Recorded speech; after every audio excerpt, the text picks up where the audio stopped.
एक बार की बात है, रघु नाम का एक चोर एक छोटे से गांव में रहता था। उसका काम रात के अंधेरे में घरों में चोरी करना और सुबह ऐसे घूमना जैसे कुछ हुआ ही ना हो। वह चालाक और फुर्तीला था, इसलिए उसे कभी कोई पकड़ नहीं पाता था। गांव वाले उसकी हरकतों से परेशान थे, लेकिन सबको पता था कि रघु के पास कोई दूसरा काम नहीं था और वह गरीबी के कारण चोरी करता था।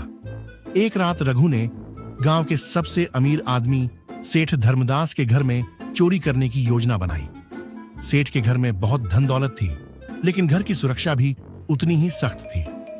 रघु ने बड़ी चतुराई से दीवार फांदी और खिड़की से अंदर घुस गया।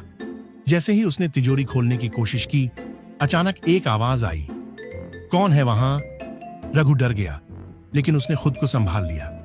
वह धीरे धीरे बाहर निकलने की कोशिश करने लगा, लेकिन तभी सेठ ने उसे पकड़ लिया।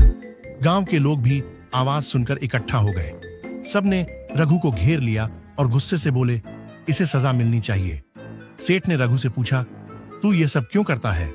रघु ने सिर झुकाकर कहा, मैं मजबूर हूं। मेरे पास न घर है न खाना। चोरी करना मेरी आदत नहीं, लेकिन हालात ने मुझे ऐसा करने पर मजबूर कर दिया। सेठ ने रघु की बात ध्यान से सुनी और कहा, अगर तुझे काम दिया जाए तो क्या तू अपनी आदत बदल सकता है? रघु ने आश्चर्य से सेठ की ओर देखा और बोला, अगर मुझे मौका मिला तो मैं ईमानदारी से काम करूंगा। सेठ ने उसे माफ कर दिया और अपने गोदाम में काम पर रख लिया। धीरे धीरे रघु ने मेहनत से काम करना शुरू किया और अपनी आदतें बदल लीं। गांव वाले भी उसकी ईमानदारी देखकर हैरान थे। रघु की यह कहानी हमें सिखाती है कि हर इंसान को दूसरा मौका मिलना चाहिए।